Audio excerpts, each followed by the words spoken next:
Hello everyone, this is Ruben Rodriguez with SSH Communication Security. Thank you so much for joining us today in our monthly Mythcracker series in the third part, which is actually today going to be discussing the myth of the key rotation.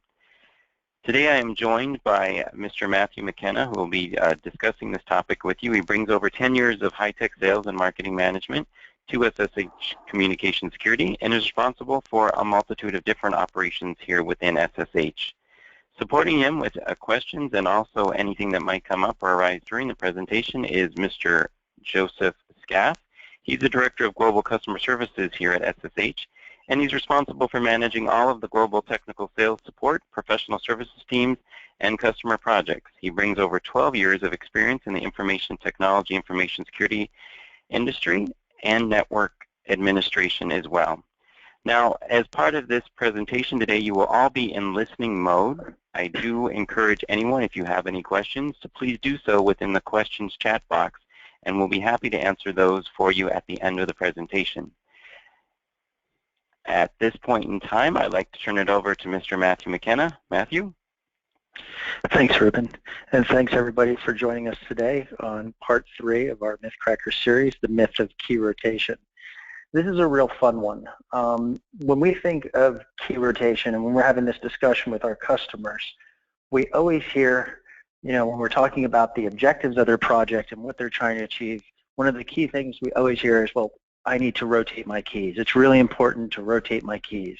I have to do this. Compliance requires me to do this. And this is fair enough as a statement. However, it warrants a lot deeper consideration. If we think about where it comes from, if we think about from the compliance perspective of where the whole topic of key rotation has been driven from, whether it be PCI, SOX, Basel, whatnot, it's been driven very much from the world of certificate management. And if we think about certificates and the rotation of certificates, there is a clear need for that because certificates very often most likely have expiration dates.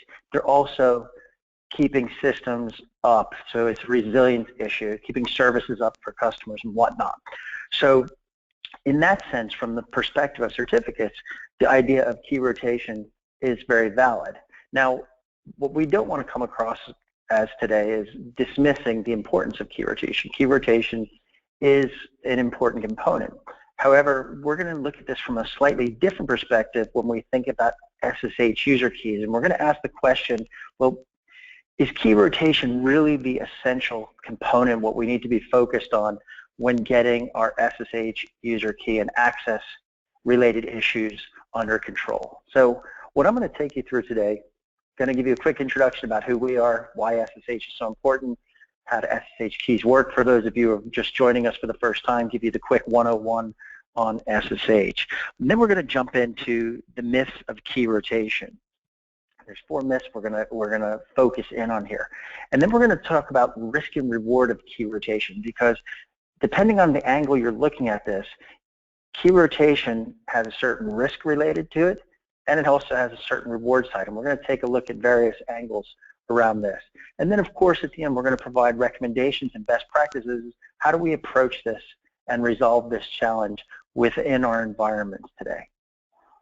So very quickly, who's SSH Communication Security? SSH Communication Security is the inventor of the SSH protocol. We are a company which is fully dedicated to help our customers get SSH access related issues under control.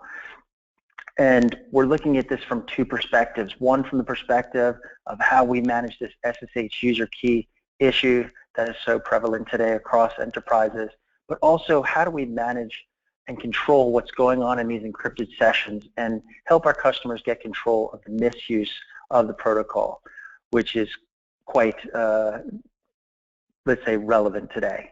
So these are the main things that SSH focuses on. It's a global enterprise, been around for 20 years now, and we're spreading out into some exciting areas around this topic. We see a lot of angles where this is spinning into the space of DevOps, which is a very strongly emerging area. We see that enterprises are looking more and more on how they get control of this encrypted access in their organization. So SSH Communications is an organization that's fully dedicated to solving these challenges for its customers. So what is SSH? Many of you are already familiar with SSH. Think about SSH. Basically, it's providing end-to-end encryption to 2 points. It has 2 primary use cases, one for remote administrative access and one to secure file transfer. There's 3 layers to the SSH protocol. There's a host authentication layer that's essentially allowing one machine to talk to another machine. There's a user authentication layer, which is essentially allowing the user on the client side to access the server. And then there's what is known as the subchannels of the protocol. And the subchannels is really where enterprises don't have good control of how the protocol is being used from a remote administrative access or even from a services side.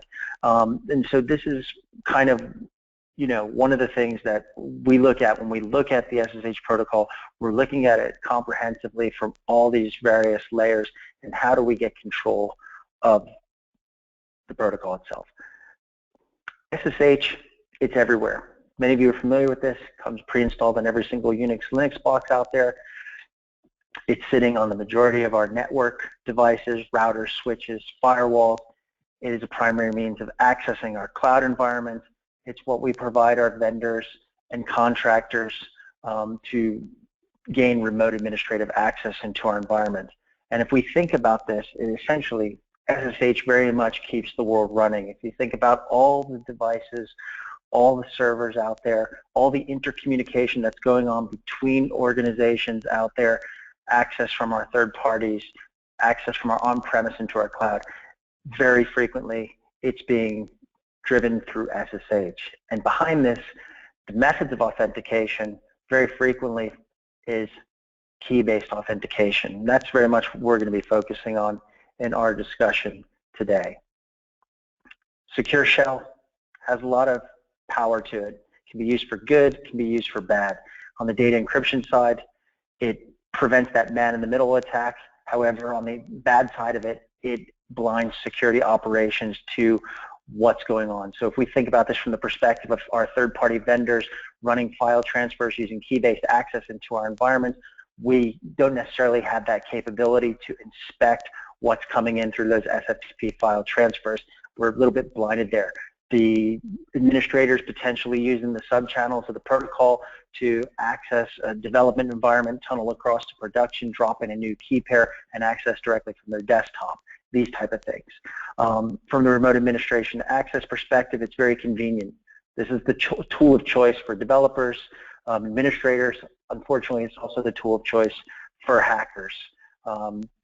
And it's a very convenient method to infiltrate malware and exfiltrate data from enterprises. From the command execution side, again, provides us a lot of convenience there in terms of how we copy, delete files, access applications, and whatnot.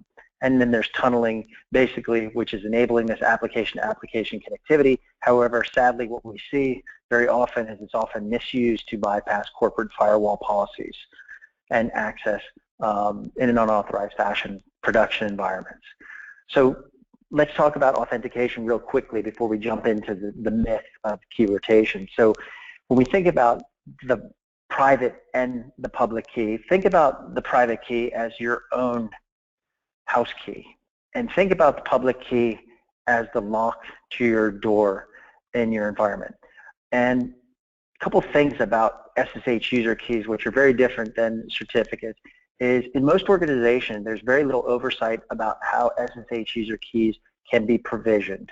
And frequently, because this oversight has not existed, we have a strong legacy challenge of potentially millions of keys being deployed across our environment, which we don't really have inventory. We don't have a good visibility and oversight of the trust chain, and therefore we're a little bit in the dark in terms of who's generated keys, who's using those keys, why they're using those keys, and whatnot. But from our perspective, the way we're looking at things, think of the private key again as your house key, and think of the public key as the lock to your house. So let's get our head around this a little bit as we start to delve into the idea of key rotation, the myth of key rotation. Think about all the different use cases you have for SSH user key-based access. And you have to look at this from the perspective of interactive access and non-interactive access, because this is going to very much drive the discussion about key rotation? What things should we be considered about rotating, and what things do we have to be more careful about rotating? So if you think about the interactive use cases for SSH logins, you have system administrators that are using keys, you have database administrators, you have individuals from development, other logins to SSH servers, and then you have root users here. Now, when we think of the ratio of what we see out in customer environments today, we see the ratio about 20% interactive-based keys versus 80% of keys for non-interactive access. And those key-based access are application, machine-to-machine connections. These are your trading platforms. These are your point-of-sale systems driving information back to your home servers there.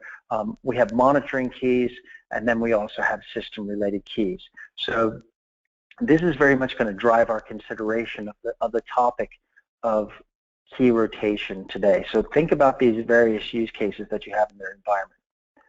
So let's talk about the myth of key rotation here. There's 4 myths we're going to cover today. First myth is key rotation makes us more secure. The second myth is key rotation can be established fairly easy. We often look at this and we say, well, we just want to come in, we want to discover the keys, we want to find the keys, and then we want to start to rotate keys. And this is kind of a misconception that needs to have further clarification around it. Key rotation is it's a little bit more challenging than that. Key rotation should be done automatically. This is something that we hear a lot in our discussions with our customers. Well, I just want to have a policy, and then I want to have automatic rotation of the keys, and it should just all happen, and we don't want to touch it. Again, this is something that warrants deeper and further consideration. And then finally, the final one is key rotation is a must, or is there actually a more clever way that we could be approaching this? And these are very much, meant to be provocative in many senses, and drive further thought around this topic in this discussion here. So let's jump into each of these here. Key rotation makes us more secure. Well, what is it about this? We think that, well, if we're rotating keys, yes, we're going to be secure. Yes and no. So on the one side, if we think about interactive access, yes, it makes very much sense. Think of these as credentials, very much like a password. Yes, if we can rotate these keys on a periodic basis, yes, that is very sensible. That is a very sensible thing. Just from the simple principle, the longer a private key is left exposed or untouched, the more risk is related around that, whether that key can be stolen, leaked, handed over to someone else by accident, whatnot. Yes. However, there are a lot of other things that we can do without having to rotate keys. And there's things that we need to consider, what we need to have in our control to be able to actually get to the point where key rotation will actually make us more secure. The first one has to do with full visibility of the chain of trust. Now, we're going to take a little bit more depth look at that in the next slide, but if you consider an automated process, a machine-to-machine process, and very often what we see in our customer environments is you have a shared private key, multiple shared private keys accessing to a single source server, a single source application. Now, if you don't have full visibility of that chain of trust, if something is coming outside the scope of your scans, if something is outside that environment that you're not aware of, if there's another private key sitting out there on another application that you're not aware of, in this case, you're going to break a process there. So full visibility of the chain of trust is a really important thing. And one of the most important things, if you think about, well, what is more important? Is it more important to keep our business running or to keep us secure? That's always a trade-off discussion we're having with the business owners. So full visibility of the chain of trust is a really important piece there. The second one is continuous monitoring of the key. If you think about it, again, from the automated, the non-interactive perspective, if we have continuous monitoring of the key, we can see the predictability of the authentication of that key. So, for example, we've worked with trading systems, for example, where we've seen a key authenticating every second going through the year. pop, pop, pop, pop, pop. And so what we can do is we can collect the data points there in terms how often and frequently and from where the keys are authenticating, and actually see a pattern of the authentication of that key. And now we'd have to ask ourselves, well, is it worth the risk to go rotate that key if we see that that key is authenticating in a very normal fashion? So again, continuous monitoring of the key is, again, something where we have capabilities, we have this information, it puts us in control, and to give us the understanding, is there anything, are there any anomalies that we're seeing around this key-based trust? Risk mitigation very much sits on the lock side of the equation. We talked about this in our last webinar there, the myth of the private key. Control sits on the authorized key side. This is actually where you can put things like command restrictions, what actions can be run during that connection, as well as putting what is known as a from stance or an IP source restriction, meaning that it can only access this target server from this IP source. And this is an area where if we start to clean up our environment and what we call remediate our environment, we start to build these trust relationships in a one-to-one fashion with command restrictions and IP source restrictions around it, we limit actually the risk of transitive trust in the environment and how far individuals can jump if they would, let's say, get access to that private key. And so we now start to control more and more of the environment, and actually that rotation process after we have these connections in a more controllable fashion where we don't have these shared private key scenarios and whatnot, key rotation becomes a more viable option for us. But first we need to have that visibility. The next one is rotation without lockdown simply rotates the problem. So one of the things we always hear is, well, I want to go out and discover, and then I need to start rotating keys. Time out, stop. One of the first things we need to do here is we need to stop the bleed in the environment. We need to have visibility. We need to have continuous monitoring on. We need to be analyzing how these keys are authenticating, from where, how frequently, and we need to get those authorized keys off of users' home directories and lock those down in a central root-owned structure and stop the bleed in terms of how keys can be set up in the environment and provisioned in the environment. If we don't go through that lockdown step of stopping the bleed in the environment, we're just simply rotating the problem. We'll just keep on rotating the problem. As long as keys can be provisioned in an unauthorized fashion, we just will rotate our problem. So in this respect, without these four components there, key rotation, potentially it's not making us much more secure. So this is something to kind of keep into consideration when we think about key rotation. So let's move on now to myth number 2. Key rotation can be established fairly easy. And what I've outlined here in these two pictures are some simple scenarios here of, let's say, a production-to-production scenario where we have an automated process in a single application. And you can kind of see on the left side there, we have these 4 servers. They're accessing one server centrally. They have a shared private key, potentially in this case. And we see that we have, let's say, a little bit of a challenge here. If we don't have visibility of all these trusts coming in from these various servers, if there's something that I don't have in my scope here, we potentially can break something in this process here. And then it becomes slightly more complex when I have a many-to-many scenario, when I'm going, let's say, from the central server to these outside servers, and when I'm going from the outside servers into the central servers, and when I have 2 outside servers connected to each other, and we start to get a very complex mix of trust relationships here. And these are within our production environment. So again, one of the things we never want to do is we never want to take systems down. We always want to have the application and the business running effectively. So again, full visibility of the trust chain, especially in these more complex setups here when we have prod-to-prod connections across single application. We want to be able to get this visibility in place before we start even considering rotating keys. And we also want to get the predictability and the continuous monitoring in place of how these keys are authenticating across this application in the environment. Now, it gets even a little bit messier when we start thinking of cross-application connectivity.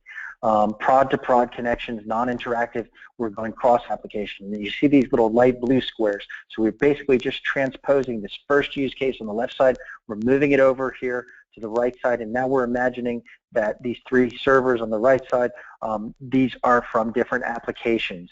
And you look at this from a shared private key scenario again, and you have a many-to-one scenario, and you have a many-to-many. Again, if you haven't scanned those other applications and you don't have full visibility of that trust chain, you're potentially risking breaking a process here. And this is one of the challenges here, is that we often don't have that visibility in the environments. We're not aware that we have these cross-application connections in our production environments. We definitely don't have the visibility of the key-based trust here. So key rotation is something that really requires a lot of work before you actually get to that nice part of being able to rotate your keys. And we'll kind of get into that in terms of the steps that we actually need to take first before we can get ourselves in a position of being able to rotate our keys in our environment. So let's move over to the third myth here. So myth 3 is key rotation should be done automatically. Normally when we walk in with customers, one of the first things we hear is we want key rotation to be fully automatic. And when we start to have those discussions around the first 2 myths that we discussed about, it kind of turns into, wait, well, we want key rotation to be manual but automatic.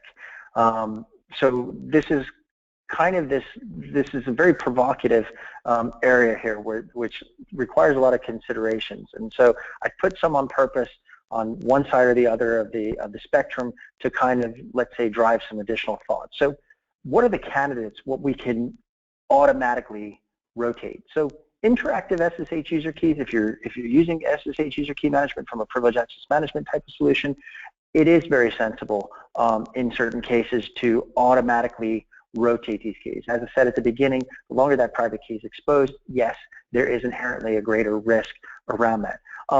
External third-party contractors, if we think about the number of breaches today that are occurring because of third-party access, this is an area where and if we are permitting our third-party contractors to be using interactive SSH user keys, we want to be able to rotate those automatically potentially. Now, this has a couple of considerations around it. One of the first considerations is it has to first be from the point of view that we're actually provisioning those keys for our third-party contractors, which is in many cases not really the scenario. In many cases, our third-party contractors are actually just simply uploading their keys into our environment. We have no control, we have no visibility of those private keys.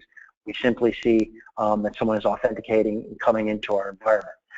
So we have very minimal visibility over here. So what we want to do is we want to be able to get control through self-service provisioning and actually have control of that provisioning of keys to third parties.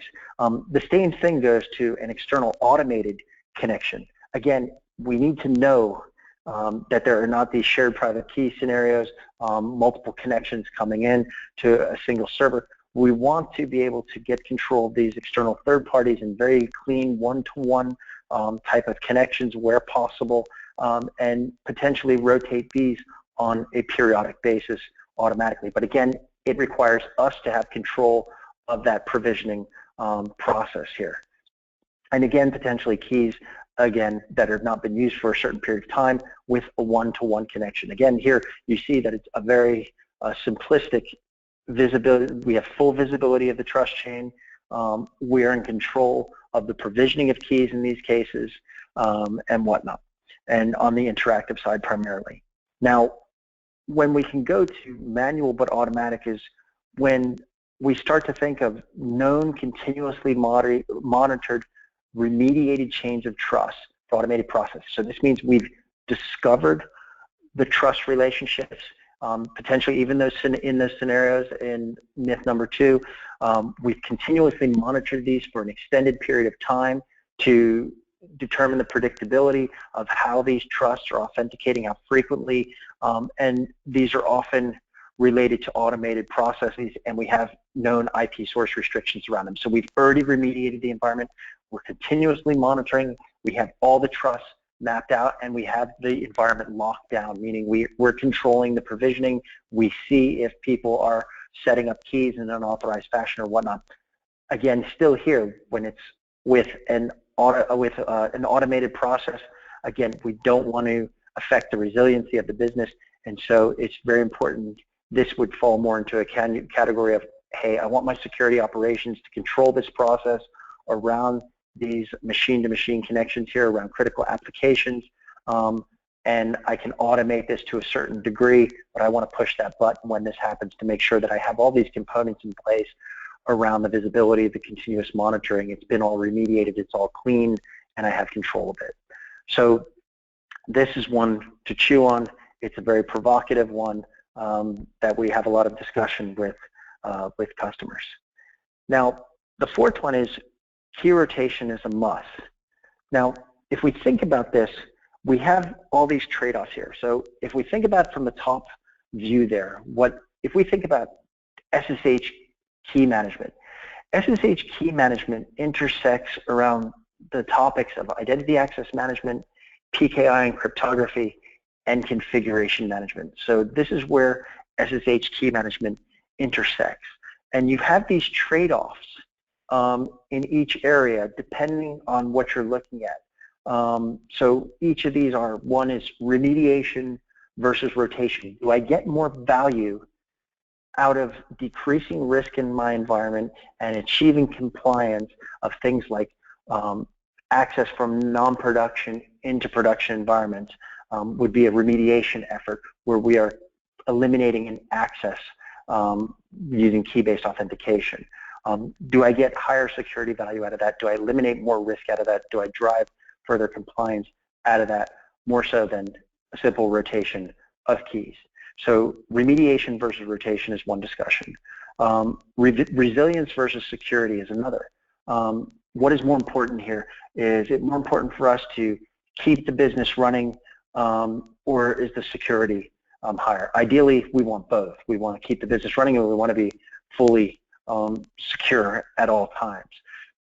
And so this is one that we always have to kind of keep in mind as we're considering the topic of key rotation. SSH and key-based access should actually be a business enabler in the environment when we have it under control. If you think of the world of DevOps today, they're using SSH user keys extensively to provide this access across the workflow and the chain as they're developing software and bringing this into operational usage. So resilience versus security is a very big topic. And then the third one is interactive access versus automated access. As we've already spoken about, yes, it may be very sensible treating SSH user keys for interactive access in a similar fashion with passwords, and yes, we should maybe rotate these on a 60-day basis. Automated access, however, on the other side, we need to be looking at a little bit more carefully. We need to have full visibility of those chains and whatnot. So again, I've a lot of discussions with customers around this, and they said, well, why should I rotate a key if there's no reason to believe that it has been affected in any way? And that's also a very valid argumentation. Key rotation is a very burdensome task. It takes a lot of effort in the environment. It's not really just a one-click process. So we have to balance out these various components here and think about these tools that we have in our hands, such as managing SSH configurations effectively. It's one of these parts that we don't really think about very much, but there's so much that we can do just inside good SSH configuration management in terms of controlling how the access is being utilized. So, and again, on the access side, we have to be thinking about remediation efforts of access.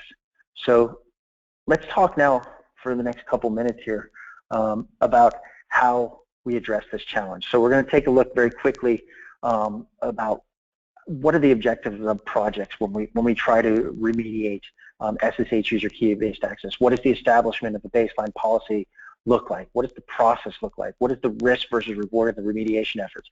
One of the big areas is, do I discover and remediate, go scan everything in my environment and start to remediate and rotate things, or do I go an application lockdown approach? What is the best practice on the standard guidance? And then I want to drive this again back into the importance of this integration of SSH user key management as the larger scope of our overall IAM infrastructures. However, keeping in mind that this intersects at the areas of PKI and configuration and IAM in, let's say, a triangle. So very quickly, project objectives. What is it that we're trying to get under control actually in our environments? Mostly it's that we have insufficient controls for access using SSH user keys. We don't have good processes in place, visibility about how interactive or machine-to-machine connections are being utilized. We don't have continuous monitoring in place.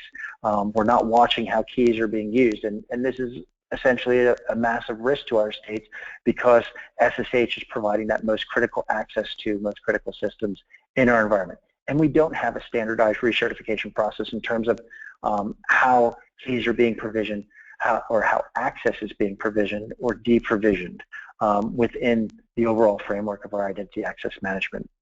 The drivers to act are very obvious here. There's a lot of good drivers to act here. Of course, compliance is one that we have to do, but there's a lot of operational risk that we can decrease. Again, this type of access should become an enabler to our businesses here. But there's a lot of cost we can reduce here by being able to get control of these things and automate the provisioning of new trust in the environment, these type of things. So we can get a lot of benefits to our environments this way. But our mission is essentially controlling and eliminating the risk around that production environment there. So what we want to do as a standard project objective, we want to get that policy in mind first. Many of us, we don't have policies around interactive and automated access for SSH user key trust. We want to first go out and discover and monitor the legacy key-based trust relationships across the estate, whether we're taking a critical application approach or whether we're doing a big splash, as we call it, to go across the estate widely. Depends on our approach there. But we want to get as much visibility as possible of what we're focused on. We want to lock down. We want to get control of, let's say, how keys are being provisioned in the environment. We want to remediate against those policy violations, and then we want to start to create the automation part of the process here of how we provision and deprovision and recertify this key-based access, and then think about how we're going to integrate this into the overall IDM framework. The policy should be driven around three components. We looked at this in our last webinar here. We talked about this from the perspective of access management, remediating access controls, things like segregation of duties, unauthorized root trusts in the environment, things where access is of concern, because this is essentially what SSH is doing in our environments. It is providing us access, regardless of whether that's interactive or machine-machine. Cryptography is the second side of the policy. You know, how do we ensure that we have right-sized keys, strong algorithms, these type of things here. And then configuration is the third part of the policy that we need to be considering here, is how we actually set up our SSH configurations and standardize our SSH configurations to maximize security and access lockdown in our environment. So these are the three pillars that we need to be considering as we develop our SSH policy. So from the process side of view, there's three sizes here. There's three phases here that we want to go through. We want to assess and discover, then we want to go and control and remediate, and then we want to go and recertify and have continuous governance here, right? So in the first phases, we're going to define our policies, we're going to discover, and we're going to report. We're going to provide that visibility. We're going to start from a snapshot and create that visibility of the trust out there in the environment. And then what we want to do is we want to actually go and monitor for a period of time. Doing SSH user key remediation is something that actually takes a little patience. We have to gain the knowledge about our environments and actually see how these keys have been authenticating and are authenticating and from where, to be able to start to go in and remediate the environment. But one thing that we can do is we can start to stop that bleeding the environment through the lockdown process and then go in and remediate against that policy that we've defined at the beginning of our objectives. And then after that, we can go into the integration automation parts of the process here in terms of how we provision this type of access. Now, this is a fun one here, is the risk versus the reward and the remediation and rotation. So we built here this matrix. So everything has a reward and everything has a risk. And what you can notice here is that those trusts or those key-based trusts that are access related issues such as unauthorized root trust, dev prod connections, interactive usage of keys to bypass jump servers in their environment. These all provide us a good reward and are lower on the risk side because we're eliminating trust that is unauthorized in fashion. We shouldn't have unauthorized root trust in our environment. We shouldn't have dev to prod connections. We shouldn't have interactive users bypassing our jump servers. Decommissioned application keys shouldn't be left out there. We shouldn't have SSH1 keys sitting around. So none of these issues here affect key rotation, but they have a significant reward and a very low risk to the environment. So we get a lot of value out of remediating these. And you'll notice that I have different size circles here. And this was done on purpose here to provide kind of a statistical, let's say, insight and types of keys that we're finding. A lot of the keys that we're finding out there, and we put these keys here in the middle, are unused keys. That's a large portion of the keys that we see out there are unused because they've been sitting out there for more than 5 years in many cases and never been authenticated against. And so we have to monitor these keys and determine. And so the risk variance and the reward variance of unused keys can depend tremendously, depending on what knowledge we gain of those and insight we gain of those as we monitor those.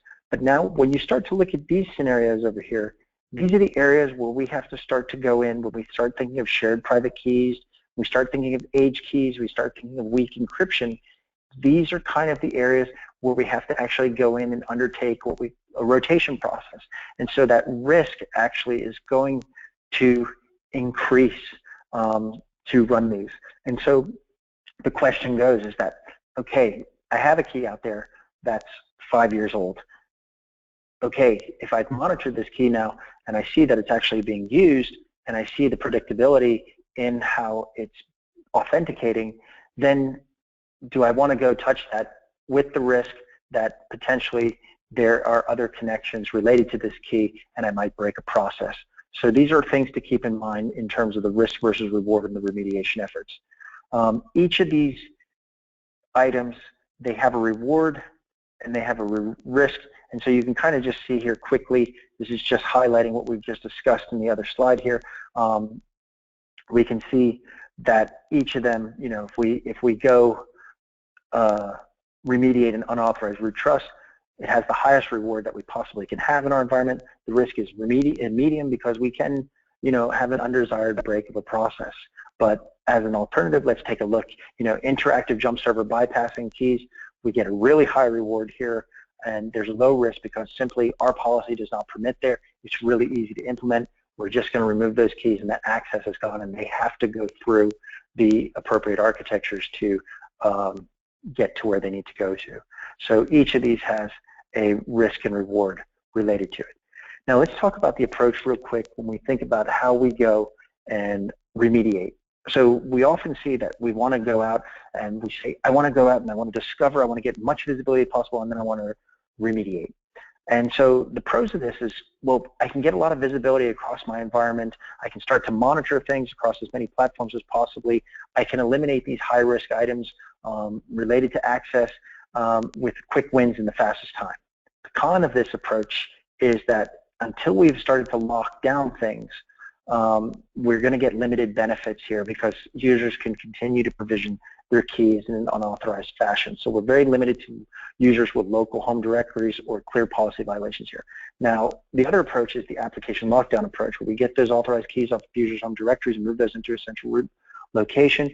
We stop the bleed here most effectively, and we get the highest degree of control for our remediation efforts here because we know that we're stopping the bleed. We can actually start to analyze the applications very carefully and whatnot. Now, the con of this approach is that it requires application team involvement, and what that actually means is that that requires project management and very strong communication skills and following that process of lockdown in the environment and going through that very consequently in the environment. So that's a heavier process, but gives us a higher benefit there.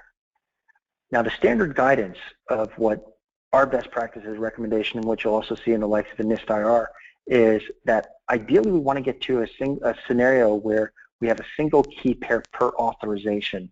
So within the same context or the same or cross-application context, that we can get full accountability for ownership, right? So what we want to do is we want to get to a point where we can have every single key, regardless of whether that's for interactive access or whether that's for machine-to-machine access, assigned back to an owner within our business, right? And essentially getting a from stanza on these keys to constrain the relationship eliminates that capability. So if that private key is exposed, if some bad person, malicious insider, external gets access to that key, they can only go so far with it and do so much damage. So we can minimize the damage that can be affected on our environment in this respect.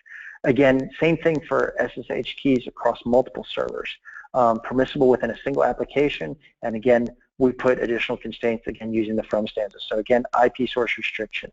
Same thing goes with multiple servers, cross-application usage of a single key pair. We need to remediate those, and we need to retire those in favor of dedicated keys for each interfacing application. And again, we want to get these IP source restrictions and even the command restrictions across those keys. So if that connection is only supposed to be used for SFTP, well, let's lock down that key-based authentication. Again, interactive user connections, we want to drive these all through our jump server architectures, or make sure that at least we have visibility and control of these users here that are accessing our production servers.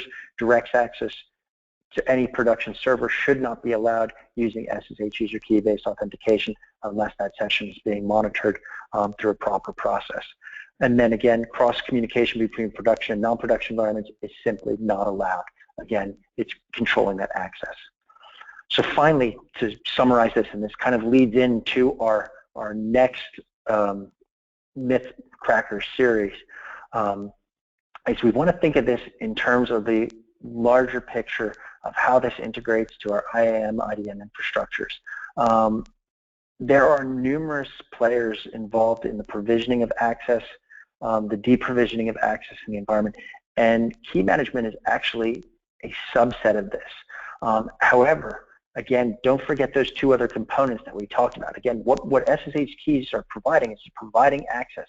However, there's configuration management component related to this, and there's also the PKI cryptography component of this. We see that the use cases related to this are account creation, the offboarding of an account. We have ownership changes of applications in our environment. We have unauthorized key replacements and key expirations that we want to get control of, and we want to recertify accounts. Again, it's related to access and accounts here. And application owners are involved here. The HR owners of the IAM system are involved here. The business owners are involved here to get us a proper process in terms of the appropriate sign-offs, provisioning, deprovisioning, and whatnot here. It's just the tip of the iceberg. We always like to refer our colleagues and customers and friends back to the NIST IR. The NIST IR was co-authored by Tata Ullinen, CEO of SSH Communication Security. It is providing the best practices for interactive and automated access using Secure Shell. This is a free publication, and it's an excellent starting point in terms of looking at these three pillars of access, cryptography, and configuration management to get the SSH infrastructure under control. And this leads in very nicely to our next session, which we'll be having. Thank you. Thank you, Matthew. A great session, and actually, as a result of what you were discussing and going over, there are some questions that came through, and we do have a few minutes to go over. So, Joe, you are hopefully on there as well. One question that came through, Matthew or Joe, was what is your recommendation of rotation of application keys? So I can take that one if you want. So application keys are basically, Matthew talked about non-interactive keys. So of course, these are the ones that you want to, and usually application keys are these non-interactive keys, as Matthew mentioned, are kind of the ones that, the keys that are kind of most critical to organizations, those automated processes, the trading systems, the various other processing of data, point of sale, things of that sort. So we always recommend, I mean, they can be rotated, of course, and like Matthew pointed out in the beginning, we of course, recommend it, but you want to be careful, especially with these types of keys, because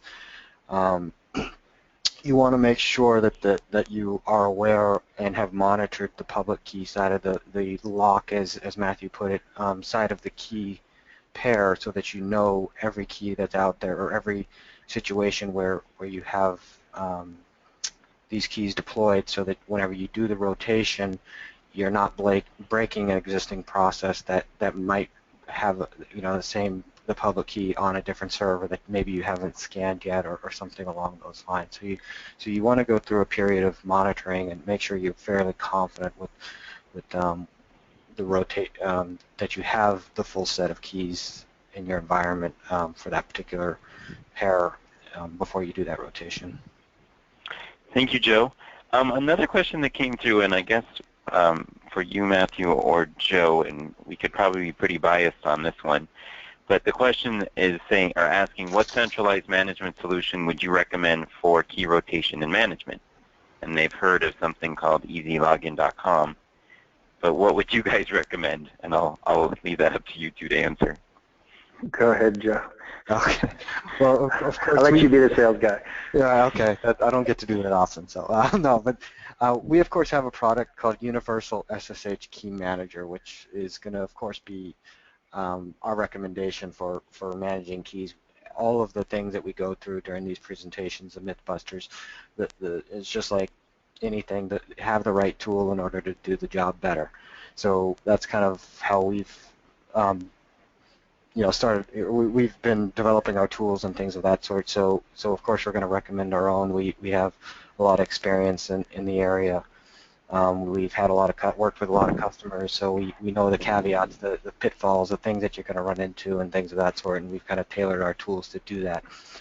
That being said, I'm not 100% sure what EasyLogin is, but I think I briefly, and someone could correct me if I'm wrong, but I believe it's a tool for almost like a jump host type of tool or something of that sense.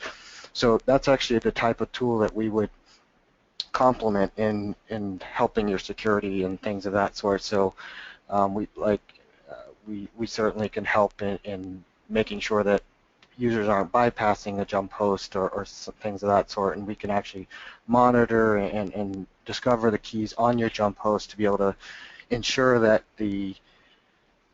that only the connections, those interactive connections, for instance, are only coming from the jump host and aren't being bypassed from someone's laptop and things of that sort, which we touched on one of the other presentations earlier.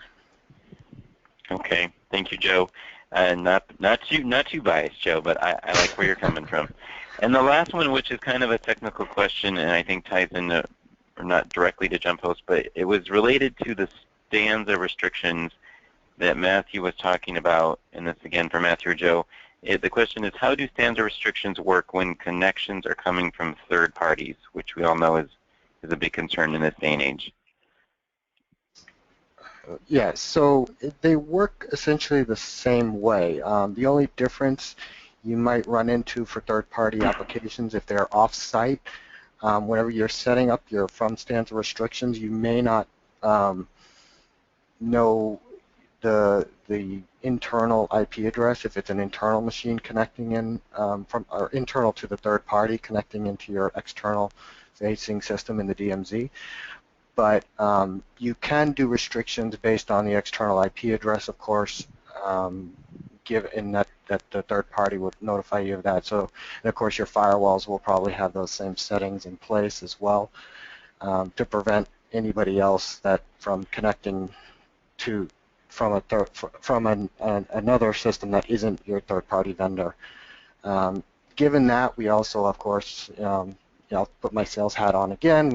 We have products that allow for increased security, especially for third parties, that will allow you to actually monitor that encrypted channel. So whenever you make that connection, we could actually monitor what those third-party users are doing. So it's not, you can't always restrict in a third-party scenario, you can't always restrict the individual machine using the from stanza, but there are certainly other security measures you can put in place, like restricting it only from an IP address coming from that company or a series of IP addresses coming from that particular company, and doing additional encrypted channel monitoring on top of that, and along with firewall rules and things of that sort. Well, great. Thank you, Joe, for helping with those questions. And Matthew, once again, thank you for the information and presentation today. Please stay tuned for the last in our Mythcracker series, which will take place on March 21st at 1 p.m. Eastern here in the United States. This will be the myth of the SSH key management as part of the privileged access management paradigm. As well as all of these sessions are recorded and will be posted to ssh.com for your reference. And we will also send out a reminder with a link to the presentation. Once again, thank you everyone for joining, and this will conclude this webinar for today.